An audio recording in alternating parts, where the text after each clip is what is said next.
and today's lecture is number 7.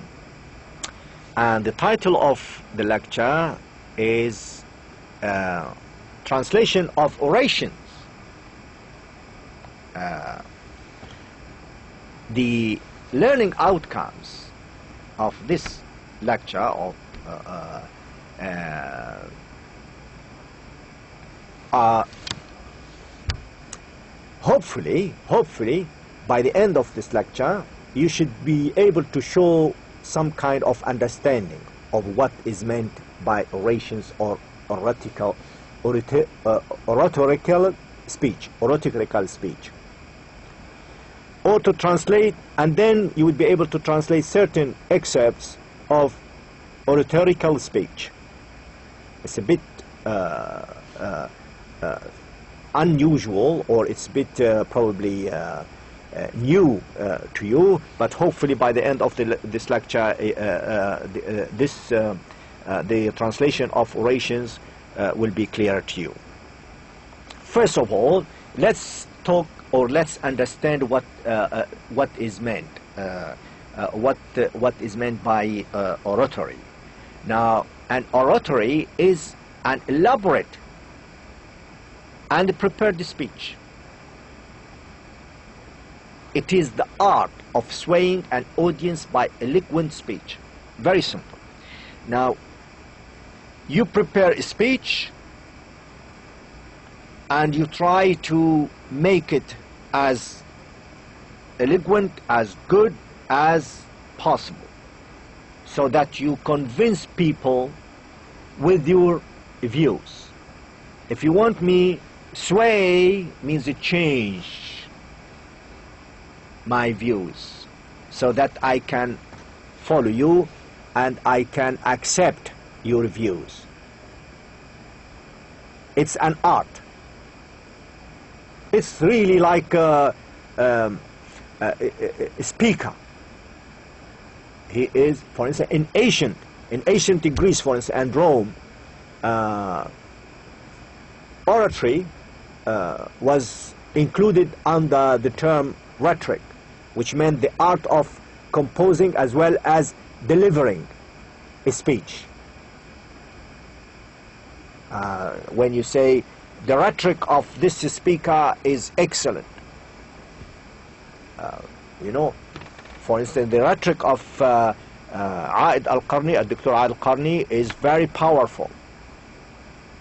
He addresses people in a very eloquent way.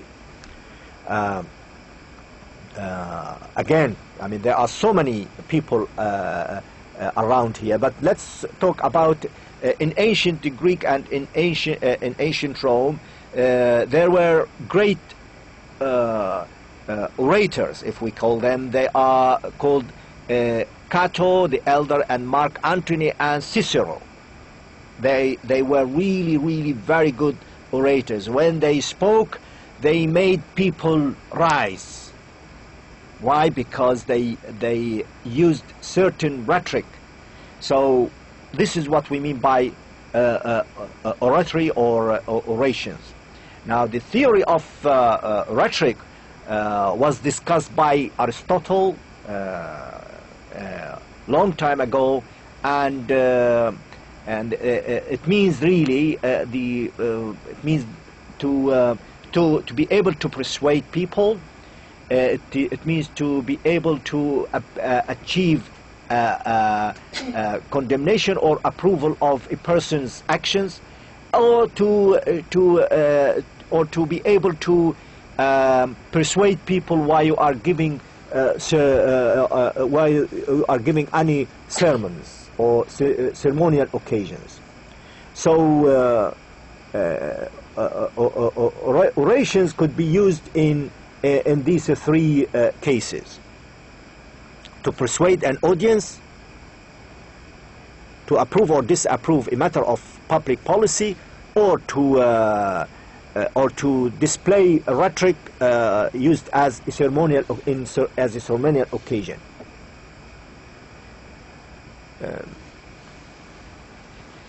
It's now the rhetoric, or the concept of rhetoric then was used by people who came after the Romans, then after after Aristotle, and even in the Middle Ages during the Renaissance and the Reformation. Oratory was generally confined to the church, which produced soul-searing orators such as Martin Luther. I'm sure you have heard of Martin Luther, who was a good speaker, and he was a good orator. And why? Because he used elaborate and prepared speech, and he managed to sway people, sway the audience. By what? By his eloquent speech.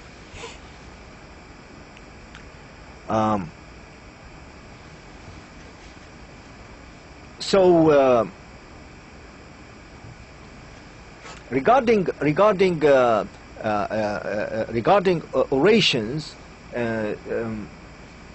what concerns us here really is all types of orations. I mean, if we say religious sermons, for instance, which are normally addressed to a wider audience of diverse classes of people, tend to replete with religious allusions and appeal to the emotions, which profoundly influence the oratorical style of many orators or speakers.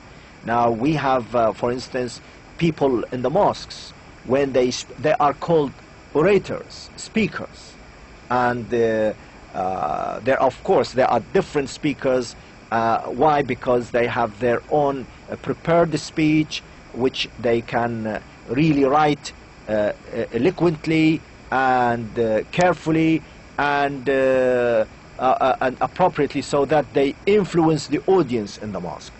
There is another oratorical style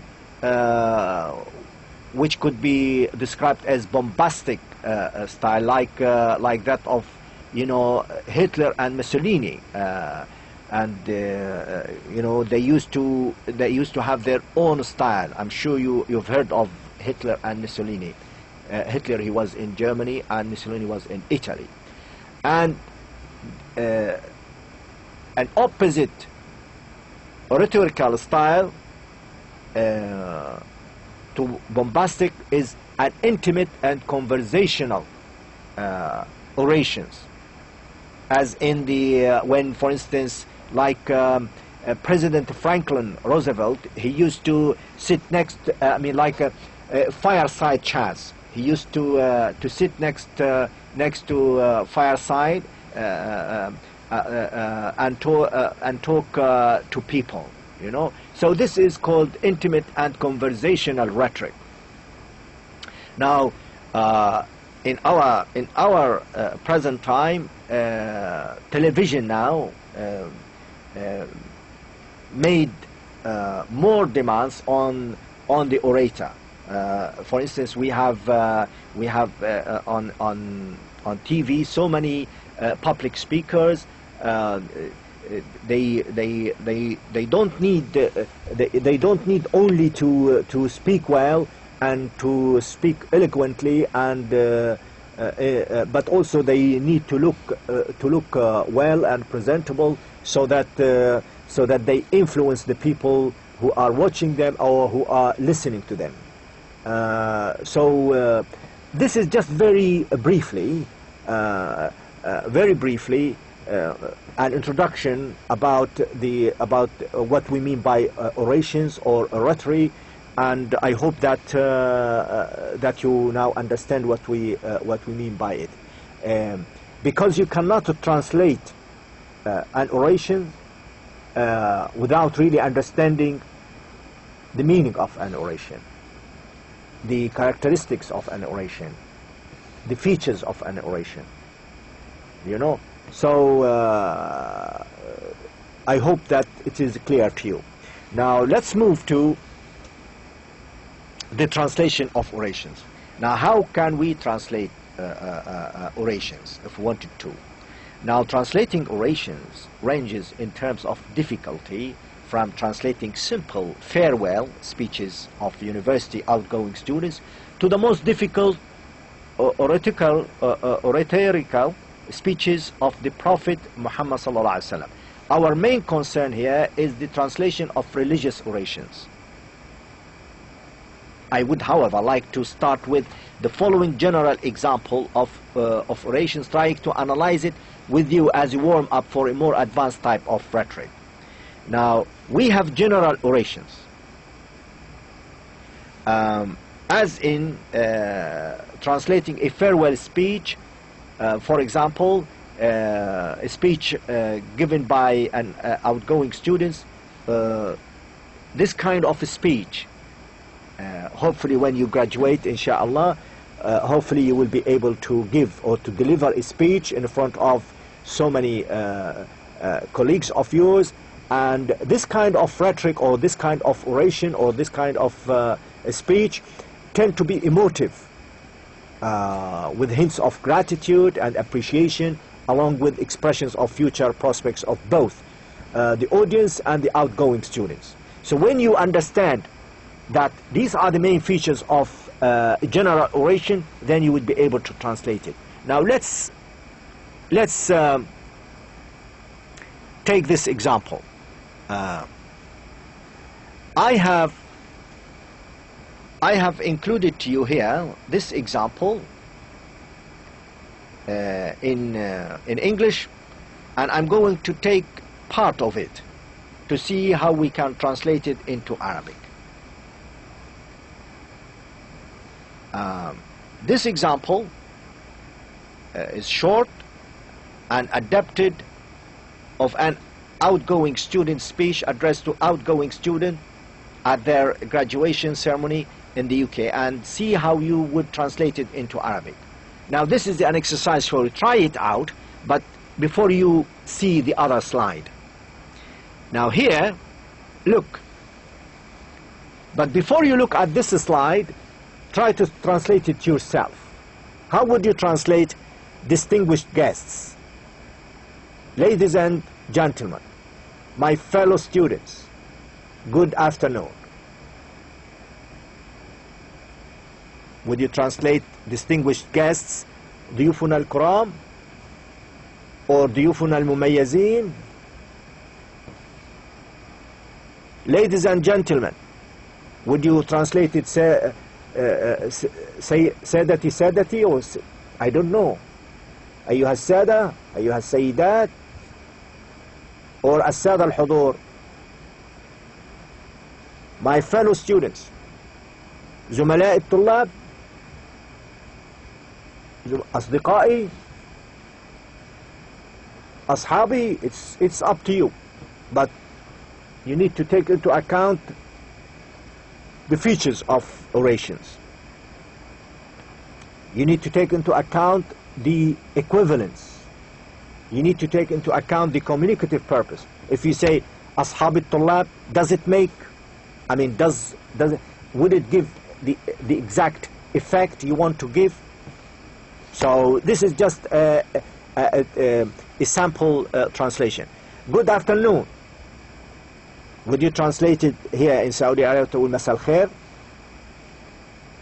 Or would you say Assalamu alaikum wa rahmatullah? You know, you need to balance it. You need to really, you need to be aware of all these connotations. Not only linguistic connotations, cultural, social, conventional. Now, I'm greatly honored to be chosen to stand up here to represent my fellow graduates and welcome you to our graduation day. I know some of you might come up with a better translation than this. I'm sure some of you might come up with better translation. This is just a sample. This is an example. And you can tell I'm greatly honored. يشرفني إنه لشرف كبير لي. يشرفني تشريفا عظيما. I don't know. I mean, I leave it to you.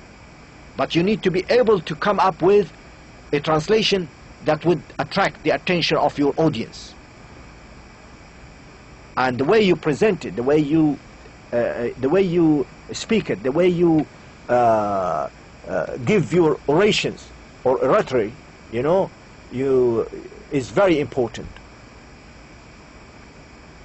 So I don't want to go through it word by word, but this is just an example. Compare the English and with the Arabic and see for yourself. But please, you know, I would like you to translate this slide. I would like you to translate the whole orations or the whole speech into Arabic at your own convenience. But please translate it and compare your translation, especially the first with this example. You know, the first bit, the first two paragraphs. All right. Now we move to religious orations, but this type of religious orations is non-prophetic type. In other words, I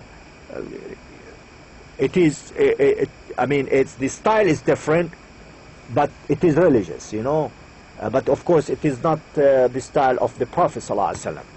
And let's see how you would translate a speech by Umar ibn al-Khattab radiallahu anhu. Look at the following short rhetorical speech by our great Khalifa Umar ibn al-Khattab, may Allah be pleased with him, addressed to the army leader Abu Ubaidah bin Mas'ud al-Thaqafi while he was getting ready to liberate Iraq in 13 Hijrah. How would you translate an oratory like this or like that of Umar into English and achieve equivalence in English? Communicative purpose of his speech. Can you communicate purposefully his speech in a style that signals that this is a translation of Umar ibn al-Khattab, who said it in that space of time and context of the first years of Islamic widespread expansion. Now listen. عندما أمر عمر بن الخطاب أبو عبيدة بن مسعود الثقفي على حرب العراق سنة 13 هجرية قال له, what did he say? He said, إنك تقدم على أرض المكر والخديعة والخيانة, تقدم على قوم قد جرأوا على الشر فعلموه وتناسوا الخير فجهلوه, فانظر كيف تكون واخزن لسانك ولا تفشين سرك, فإن صاحب السر ما ضبطه متحصن لا يؤتى من وجه يكره وإذا ضيعه كان بمضيعة. Now this is a speech. How are you going to translate it into English? I'll take the first bit, and I'm not going to tell you which one is the right one. Now how would you translate the following into English? Is it A, B, C, or D? إنك تقدم على أرض المكر والخديعة والخيانة. You are coming to the land of guile, deceit, and treachery.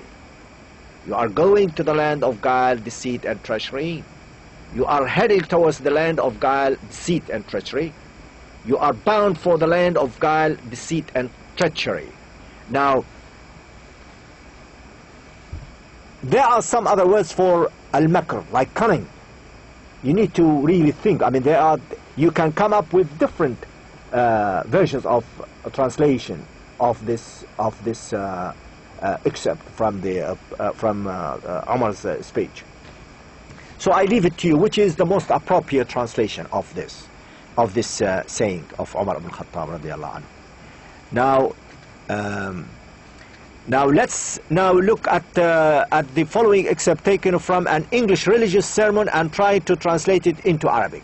Now this is another excerpt from English. I will read out just the first bit.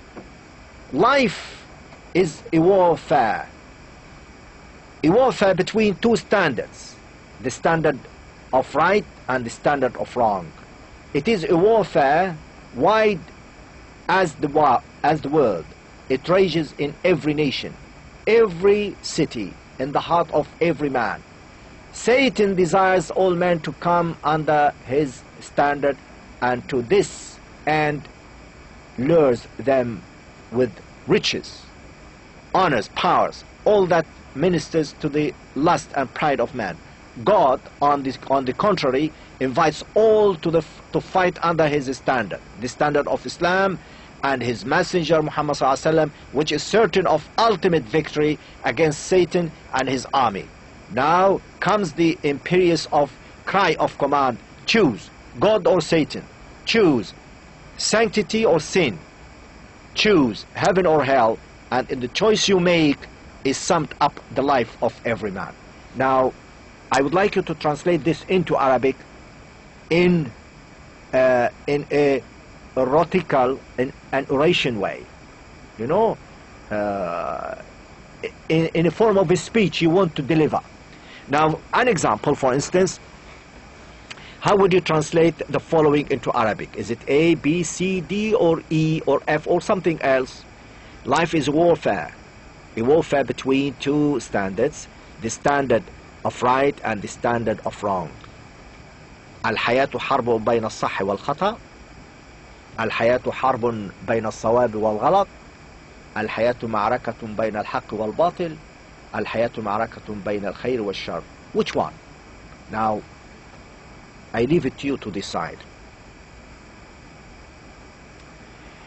Now the third type of orations, religious orations, is a prophetic type. Now unlike any other type of text translations, the translator of Prophet Muhammad ﷺ orations should really have additional characteristics which would make him or her outstanding. The translator should be really God-fearing, religiously knowledgeable, bilingual, and bicultural person. Above all, should have this extra bit of rhetoric and style in both source language and target language. Now, how are you going to translate the Prophet's last sermon into English? Now look at, for instance, this is part of it. I would like you to see whether we can achieve equivalence, approximate equivalence, achieve communicative purpose, and achieve a good style. The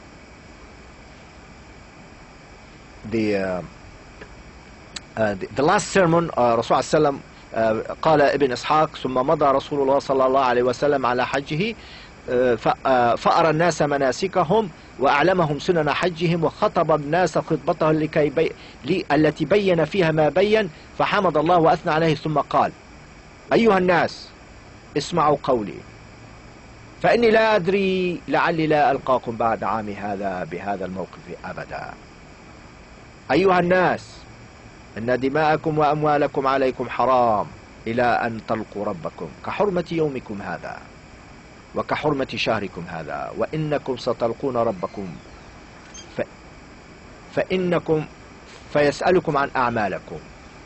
I will leave the rest of it. Now look at this is the whole sermon. I will leave it. I'm not going to read it out for you. I leave it to you. But now listen or look at how I translated this. أيها الناس اسمعوا قولي فإني لا أدري لعلي لا ألقاكم بعد عامي هذا بعد عامي هذا بهذا الموقف أبدا. O people, listen carefully to what I say, for I don't know whether I will ever meet you again here after this year. You know, so compare this translation and the second part as well. You see,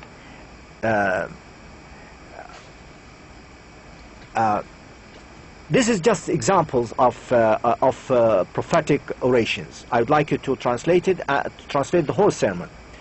Here, practical A, translate the following oratory into Arabic. Use your creative ability in your translation.